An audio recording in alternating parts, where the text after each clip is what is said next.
Welcome to the Mindset Evolution podcast, powered by Self-Recoding, world-class consulting and coaching services that you can access at selfrecoding.com. Self-Recoding is a unique blend of neuro-healing modalities that will empower you to reach your full potential. Join thousands of others who have experienced rapid results in their journey of personal growth. Now enjoy our show where we bring you tools for a powerful mind with your hosts, Kathi and Daisy. And hello, everybody, and welcome back to another episode of Bold and Blonde Mindset Evolution, the podcast that gives you tools for a powerful mind. I'm Kathi Tate, your host from Australia. With me, as always, your host from America, Daisy Papp. Hi, Daisy. Hello, my dear friend, Kathi down under. What is up your sleeves? Come on, bring it on. Bring it to the table. Well, Daisy, as you know, unofficially, we are talking about relationships. And I thought we'd throw one in here about feeling rejected. Okay. When did it happen to you last? That's a great question. I haven't been in a relationship for a super long time, so I'm not even sure that I could pinpoint it.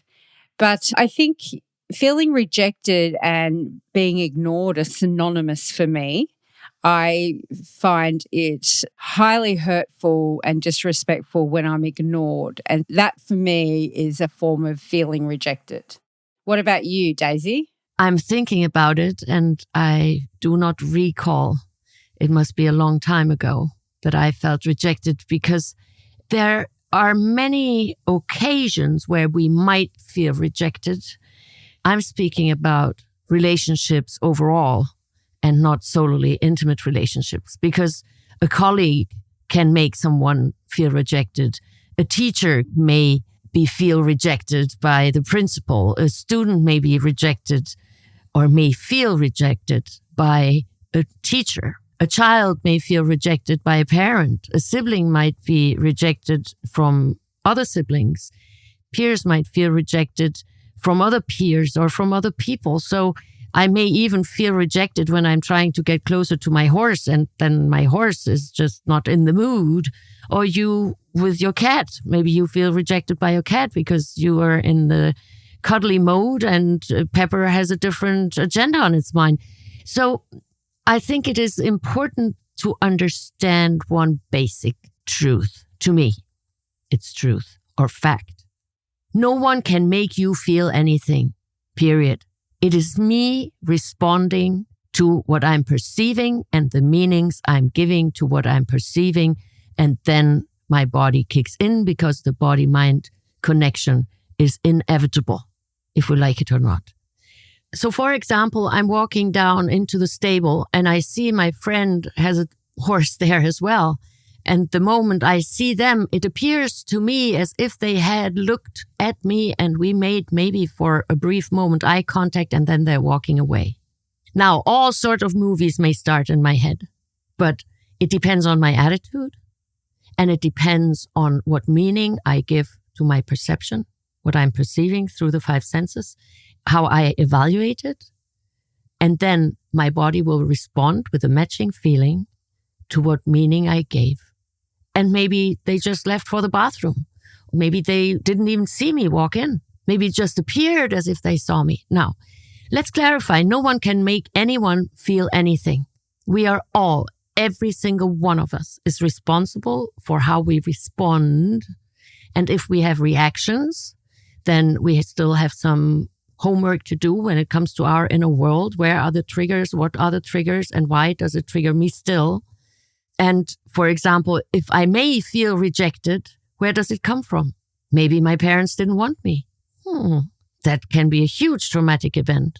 And babies have a great sensory system. And for them, it's about life or death, because when they are not taken care of, they will die. That's interesting you say that, because I think generally we don't really think that we have any memories from younger than a certain age. But in fact, I think that the impact of some of these things on us, whether we physically can remember them at all, is still there, right? I take it very simply to the basics. Energy can only be steered or transformed. Energy cannot be lost. Meaning, let's say there's a woman getting pregnant.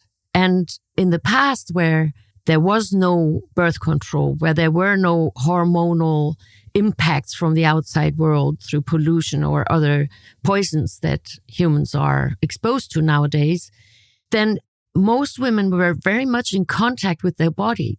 They noticed when they were pregnant very quickly. Now, I heard of women that were realizing that they were pregnant in week 14. Now imagine, there's a baby, not a baby yet, an embryo growing in mommy's womb and not being noticed, not being acknowledged, not being respected. I wonder if it can or cannot feel rejected. I don't know what's going on.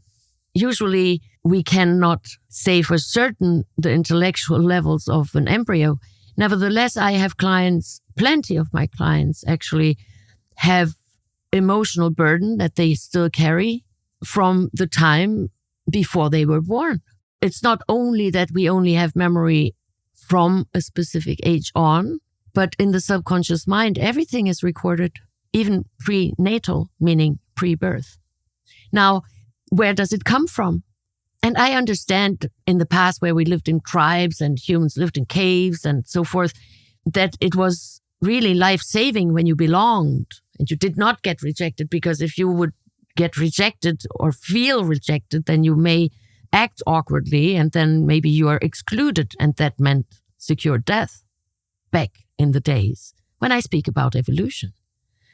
But today when I walk into the stable and my friend turns her back on me, that is not really about life or death. Nevertheless, it may feel as such. Why? Because my body is responding to something I'm perceiving and I'm evaluating it. And that happens in milliseconds, so it's most of the time not even conscious. So now what do we do with it? Even if it was the case that my friend in the stable does not want to talk to me, and that's the reason why she turned her back on me, and not because she didn't even see me, because she was already somewhere else in her mind. Even if she would truly, consciously, and purposefully walk away, why would I want to hang on to that friendship at that very moment when the behavior clearly shows me she does not want to do anything with me? Okay, but that might be an assumption too, because it may have nothing to do with you. Well, probably almost certainly has nothing to do with you as to why she turned away. Maybe yes, maybe not. We don't know. But instead of me kicking in my super movie producer headset, where I'm starting to make the movies. Oh, maybe because last time I didn't offer her sugar. Maybe last time I didn't give her the wrap for the leg for her horse. Maybe last time I didn't share the hay with her. Maybe last time I didn't hold her horse because I needed to go to a next appointment. There are so many things that may happen. And my mind movie, when that kicks in, I want to stop it before it kicks in. And I can shortcut that by telling myself or reminding myself, why would I want to connect right here, right now, when apparently for any reason, it's not a good time. Yeah. And so I think also when we then stretch this outwards, this whole scenario, and right now you're just talking simply about another person within this example. If we then expand this and look at the masculine and feminine brains, I think we bring in a whole new realm of difficulties, perhaps, because of the difference in the way our brains work and the way we think about things. For instance, feminine-brained people seem to be more comfortable with feelings and emotions than masculine-brained people are. And I think that's possibly a product of our upbringing and the environment in which we are raised. There are a lot of typical behaviours in raising boys and girls that I don't know that we're really aware of, even though they're quite pronounced. Just in the way we treat little boys and little girls is quite different. For example, if a little boy got angry versus a little girl getting angry, I think the parents respond quite differently to that. And that's just one example in a whole heap of stereotypes that are used in our world, whether we realize that we're using them or not, they're there because they've been handed down through generations. And I think that produces adults that are quite different and handle these situations quite differently. I think it is very subjective how we handle situations. And it's very rare that two people, related or not related biologically, will handle it exactly the same way. So it's not solely different because of the masculine architecture and the feminine architecture of the brain. I think when we look at that, the masculine brain owners have much better vision due to evolution, the majority, I'm not generalizing, than women. Why? Because in the past, when they were hunting, they needed to have very good vision. And they communicated when there were several hunters trying to take that big animal down. That one look was enough because they couldn't communicate because they would have chased the animal away. Women, on the other side, they are very much ear related, meaning they like to hear it. And that is why the feminine architecture of the brain is the think out loud solution finder. And that may cause a sort of feeling rejected among these two groups because she can bond through communication. He can bond without communication. Now, let's say my brain is more feminine and there is someone I'm having a relation with. That can be business, that can be family, community, intimate, spouse, children. And they have a more masculine architectured brain. And I'd like to bond with them through speaking. So when they don't feel like speaking, then I may feel rejected because I may feel ignored because I would like to bond and they do not give me that feedback that they want to bond too. Because I may not be aware and then I feel ignored, or maybe my movie kicks in, my inner movie, my head movie kicks in. Oh, they're not talking to me. They don't like me anymore. They don't love me anymore. Well, they just have a different bonding style. Again, it goes back to self-development. Every single one of us is responsible for their own self-development. The more I know how I function, the better I will be able to handle situations in my life and stop taking it personally. And also, I may be able to slow down when I'm so fast in evaluating situations. They mean this, that means that. Not talking to me means they're ignoring me. Maybe they're just simply not in the mood of talking. Let's say when I speak on a weekday for 13 hours with clients, back to back, I have no interest in communicating at the end of the day, verbally. Zero. Now, take it personally. Enjoy. It's yours. Shoebox.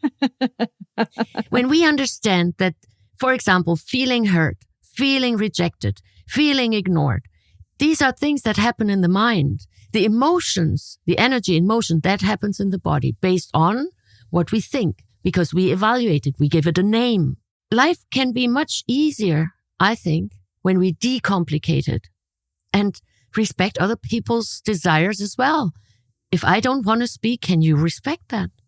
Because what does it say about you when you can't respect it? Yeah, that's a good point. And I think that it once again brings to the forefront that we have to come back to self and stop projecting things on our partners or the people in our lives. And remember that it's not all about us all the time. No. It might be from our point of view, but it's certainly not going to be from everyone else's point of view, is it? Because for them, it's about them. And you perhaps have no bearing in the situation because they're preoccupied with whatever is going on for them. And here we come along and make the assumption that, oh, that's about us. Oh, now I'm hurt. Yes. Now I'm rejected. Now I'm bringing it all on me. Well, that's just being a bit of a drama queen, really, if you get down to the nitty-gritty of it, isn't it? It's not about you at all. Well, none of us is the center of the universe. We are the center of our own life, certainly, because we have a life sentence. All of us serve a life sentence with ourselves. So we better make that relationship a good one and start liking ourselves. Therefore, start behaving likable to yourself. When I can't stand me, you can imagine that I'm not very likable to be around. And then I try to prove how likable I am to you so I can like myself even less because I leave myself standing in the rain because I'm trying to please you instead of making peace within me. So when I feel rejected, then isn't it all about that maybe I'm rejecting me? How about me embracing me? How about me taking care of me? How about me making peace with me? Then I can be at peace when you're not at peace with me. Let's say you want to argue. Well, tell me more. I'm not into arguments, by the way, but bring it on. I'm capable of saying that. And this entire I need to be right, I'd like to inject that here. There are many humans who seem to be allergic towards people who have the need to be right. But let me put it into perspective. So I think I'm right. And I have the right to think I'm right. And any other human has the right to think they are right too. But why would it bother me that they're convinced that they are right when I walk over towards them and say, hey, can you share with me why it looks from your point of view the way it looks to you? So I'm the one who can break that need to be right. And all of a sudden, we get along much better, no matter which relation we are in. Yeah, where do you think the need to be right comes from in the first place? When we observe a little child playing with wood blocks or these little shapes out of wood or plastic, and then you see them, they're 2-3 years old and they sit on the floor and they're just building something by placing one of these building stones in top of the other. They're building it and then all of a sudden it falls over and then they start anew. They're not upset. They find it fascinating.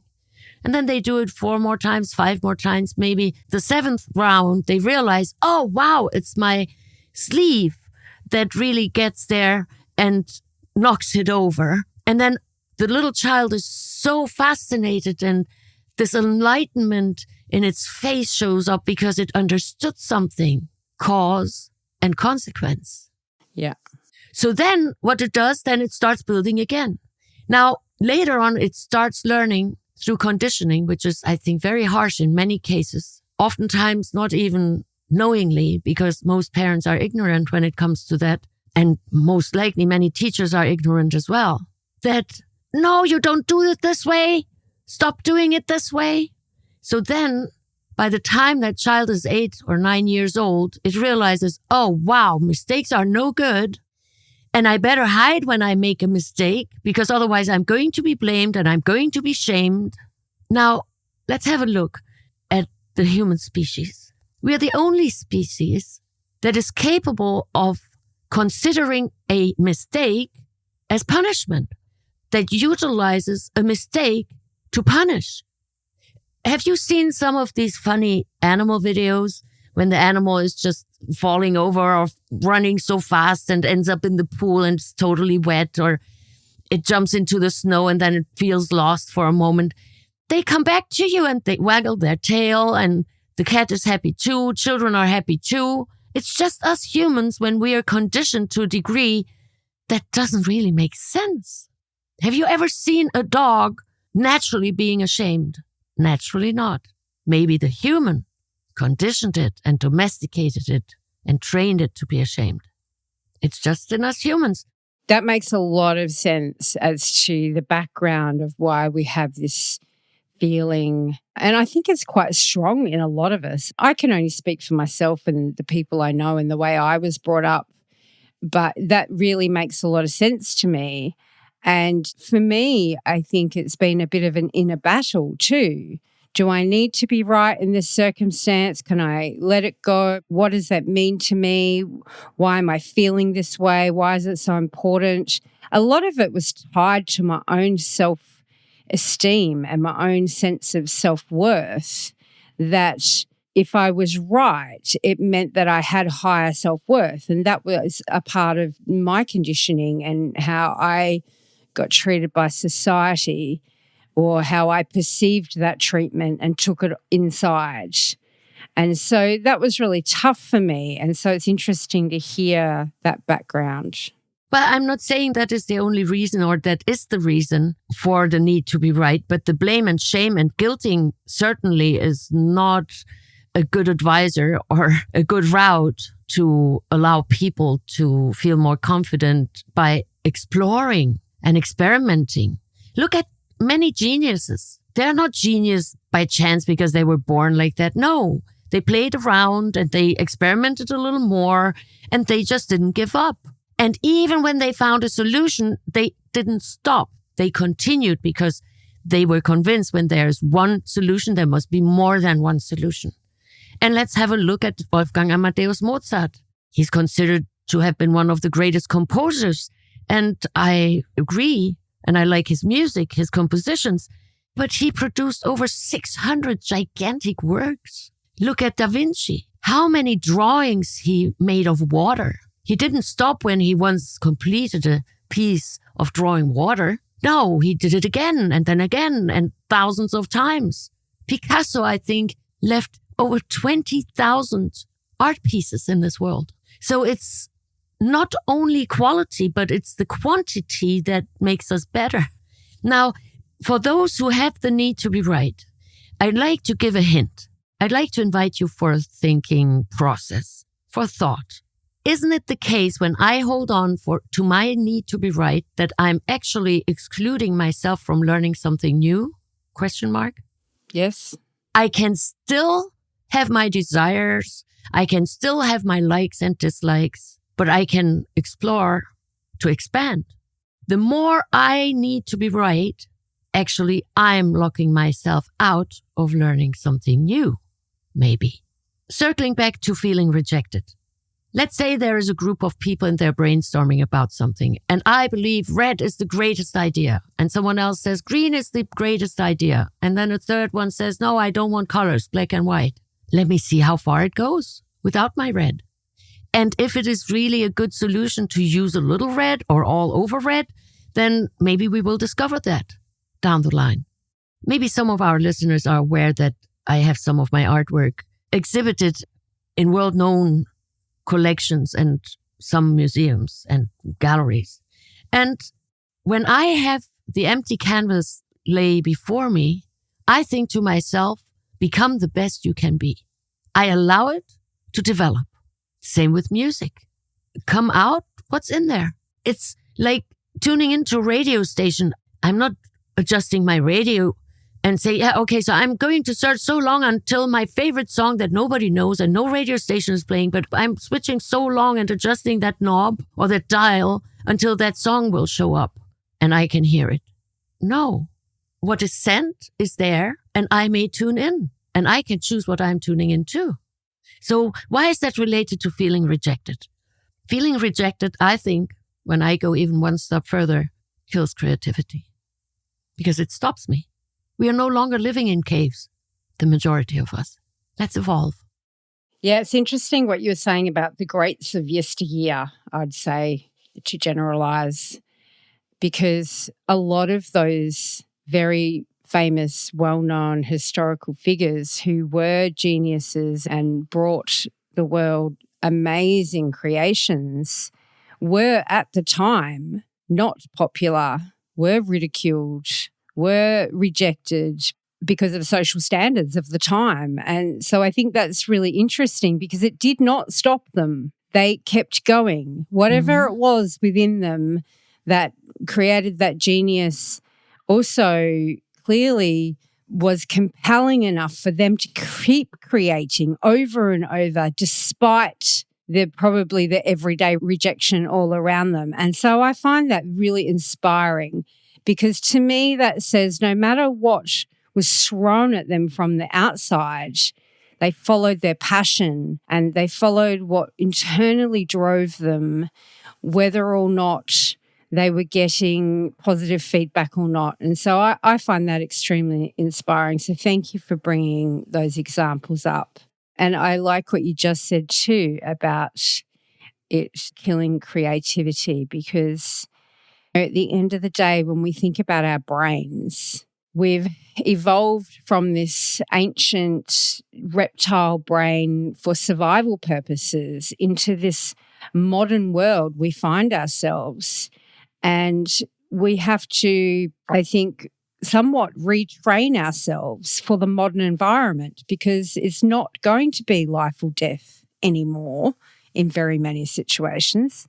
It may be sometimes, but certainly not like it was back in the day where we were being chased down by saber-toothed tigers and yes, having to kill our food and not really knowing where the next meal was coming from as a matter of course. So we're in a very different world with very different surroundings, with very different pressures on us as individuals, and with very different social groups and standards and norms in today's society. And so I feel that we need to keep focusing on evolving to meet those challenges, or we do ourselves a disservice by staying stuck in those old patterns. One more thing comes to my mind, that not every yes brings me closer to my desired outcome, and every no brings me closer to a yes. Yeah, it's often said in a sales game to count your no's, because each no will get you closer to the yes that you need. It's a good psychological tool, I think, to prevent you from feeling the rejection of the no's, that perceived rejection of the no's. And how often is it that, but I want, and then later on it turns out, oh, I'm so glad it didn't come through. How often is that? So it really depends on our attitude. And that is something I see our human family, the one human family, evolving into. Homo humanus, the humane human, who is also more humane with themselves and stops making it more tragic. What's not, learns how to heal the inner wounds that we all undoubtedly have, so we can be more humane with ourselves first, and then therefore we will only be able to be humane with one another and all life. I agree. I think that we do need to evolve, because I think that it will create a better environment for all of us to be happier, to be able to get along better. It would, to me, be a better world for my grandchildren and their children to grow up in, without all of this dissent and argumentativeness and always fighting. And I don't feel like we're meant for that.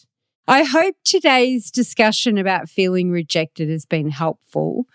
I know that in my younger years, it was a really big thing for me, which is why I wanted to bring it up.